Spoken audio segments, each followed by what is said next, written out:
प्रभु यीशु मसीह के मधुर नाम में आपको मेरा सलाम मिले। एक बहुत ही ऐसी बात पर मैं आपका ध्यान लेके जाना चाहता हूँ। कई बारी हमारी प्रार्थनाएं जो हैं वो सुनी नहीं जाती हैं। भजन संहिता 102 उसका 17 पद में इस तरीके से लिखा हुआ है, वह लाचार की प्रार्थना की ओर मुँह करता है और उनकी प्रार्थना को तुच्छ नहीं जानता। एक सवाल हमारे सामने बार बार उठता है कि क्यों हमारी प्रार्थनाओं का उत्तर नहीं मिलता, और जब बहुत समय तक हमारी प्रार्थनाओं का उत्तर नहीं मिलता तो हम निराश होते चले जाते हैं।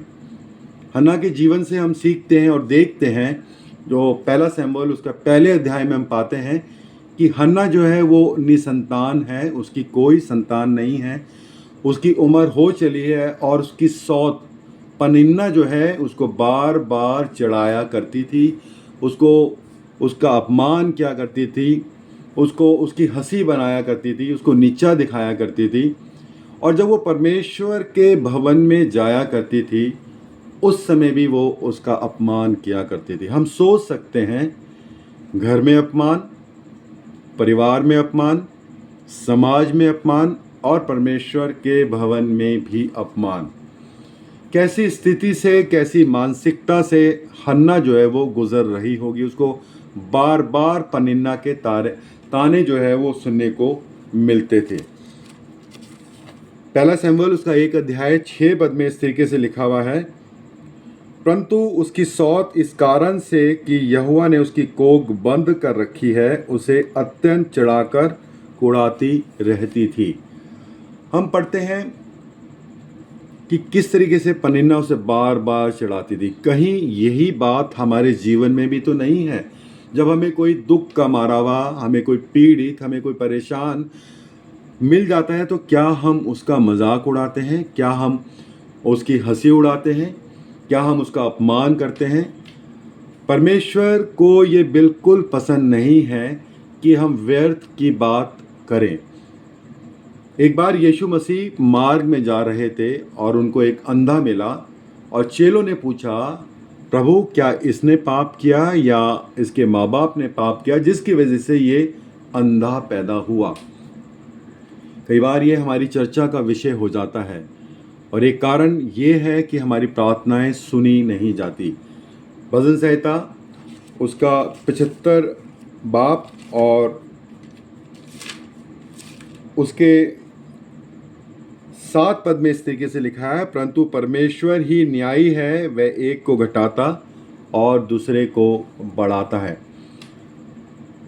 कई बारी जब हम दूसरों के श्रापों के ऊपर, उनके दुखों के ऊपर चर्चा करते हैं, बड़ा रस ले लेकर उन बातों को सुनते हैं, बताते हैं, और हमें ऐसा बंद करना चाहिए क्योंकि ये परमेश्वर को बिल्कुल पसंद नहीं है। वो बुरा मानता है और हमारी आशीषों को वो रोक देता है।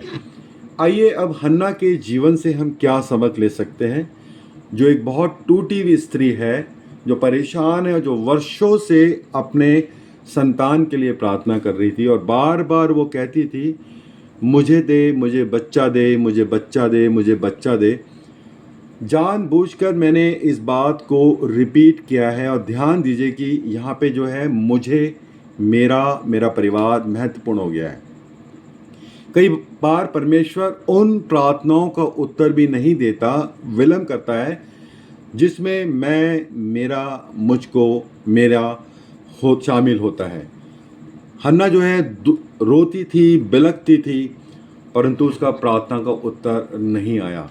और पहला शमूएल उसका 1 अध्याय और 11 पद में जब उसने अपनी प्रार्थना का उत्तर करने का तरीका बदल दिया तब उसको क्या मिला, मैं आपके सामने ये पढ़ना चाहता हूँ। और वहाँ पे इस तरीके से लिखा हुआ है, और उसने ये मन्नत मांगी कि हे सेनाओं के यहोवा, यदि तू अपनी दासी के दुख पर सचमुच दृष्टि करे और मेरी सुधि ले और अपनी दासी को भूल न जाए और अपनी दासी को पुत्र दे, तो मैं उसे जीवन भर यहोवा को अर्पण करूंगी और उसके सिर पर छुरा फिरने ना पाएगा। मेरे प्रियो, अब उसकी दुआ करने का तरीका जो है वो बदल गया है। अब वो कह रही है कि प्रभु अब मुझे तू इसलिए दे ताकि मैं उसको तेरे लिए दे सकूं।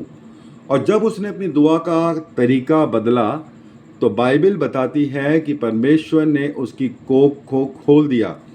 और दूसरा सैमुएल उसका 2 अध्याय यदि 23 पद आप पढ़ें तो वहाँ पे लिखा हुआ है कि हन्ना को 3 बेटे और 2 बेटियां भी हुई। कहीं हमारी दुआएं भी तो रुक नहीं रही हैं। यदि ऐसा है तो हमें अपनी दुआओं को बदलने की ज़रूरत है। हमें कहने की ज़रूरत है, प्रभु मुझे एक अच्छा जॉब दे ताकि मैं उससे तेरी खिदमत कर सकूं। मुझे अच्छी सेहत और तंदुरुस्ती दे ताकि अपने हाथों से, अपने पाँव से, अपने तन से, अपने मन से, अपने धन से प्रभु तेरी खिदमत अंजाम दे सकूं। मेरे परिवार में सुकून दे। मेरे परिवार में जो कलह है प्रभु उसको दूर कर ताकि मैं परिवार के साथ मिलकर तेरी स्तुति, तेरी महिमा, तेरी प्रशंसा कर सकूं। एक महत्वपूर्ण बार और मैं आपका की तरफ ध्यान लेके जाना चाहता हूं। यदि हम चंगा होना चाहते हैं तो याकूब उसका 5 अध्याय और 16 पद में परमेश्वर का वचन हमें बताता है। और वहाँ पे बताता है कि जब याकूब ने अपने मित्रों के लिए प्रार्थना करी, 16 पद में इस तरीके से लिखा है, इसलिए तुम आपस में एक दूसरे के सामने अपने अपने पापों को मान लो और एक दूसरे के लिए प्रार्थना करो जिससे चंगे हो जाओ। धर्मी जन की प्रार्थना के प्रभाव से बहुत कुछ हो सकता है। अभी हमने क्या सीखा? पहली बात, जब हमें कोई दुखी, पीड़ित, कोई निराश व्यक्ति मिलता है तो हमें उसके दुखों की चर्चा नहीं करनी चाहिए कि क्या वजह है, उसके दुखों का कारण क्या है।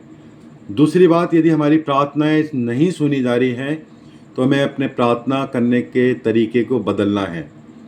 और तीसरी बात, हमें अपने पापों को मानकर एक दूसरे के लिए प्रार्थना करनी है। और अंत में हमें कैसी दुआ करना चाहिए? अय्यूब उसका 42 अध्याय और 10 पद में हम एक बात को देखते हैं। जब अय्यूब ने अपने मित्रों के लिए प्रार्थना करी तो परमेश्वर ने उसको भी चंगाई दी। क्या इससे पहले अय्यूब ने अपने जीवन के लिए, अपनी चंगाई के लिए प्रार्थना नहीं करी होगी? लेकिन जब उसने दूसरों के लिए प्रार्थना करी तो परमेश्वर ने उसको चंगाई दी। आइए हम भी प्रार्थना के महत्व को समझ सके कि हमें किस तरीके की प्रार्थनाएं करनी हैं, हमें प्रार्थना में किस तरीके से मांगना है और हमें दूसरों के लिए प्रार्थना करनी है। हमें प्रार्थना करने के तरीके को बदलना है ताकि परमेश्वर हमारी प्रार्थनाओं को सुने और बहुत से जीवन बदले जाएं। प्रभु हम सबको बहुत आशीष दे।